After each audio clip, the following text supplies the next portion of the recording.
Tapos na pud ang atong okra mga kananay og diri dapita ato nang gisugdan og tanom og mga sitaw. Turok na. Padulong dito mga kananay pero mga 1/4 kilo lang atong natanom ron. Og ang dapit sa ibabaw mga kananay, galan prep na pod si Mr. Tamnan niya og kalubasa. Ang amo panggi pangita og unsa ang maayo nga variety sa kalubasa. O paki-comments diha sa comment section kung say maayo nga variety. Kay wala pa mi ka sulay tanom og kalubasa. Magkalubasa sa takay. Ang mga tao karon di naka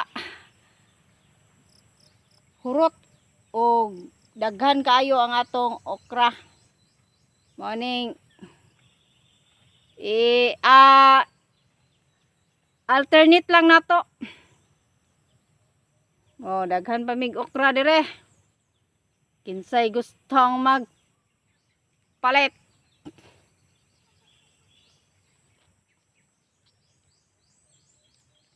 Ang eggplant gagmay na lang kayog bunga. Lahi ra gyud basta bag-ong tanom kana mga for clearing naman, gagmay na siya.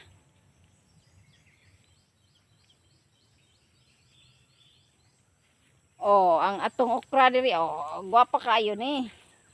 Kay mao ni ang kinanom nato sa February. Ang ganda nila.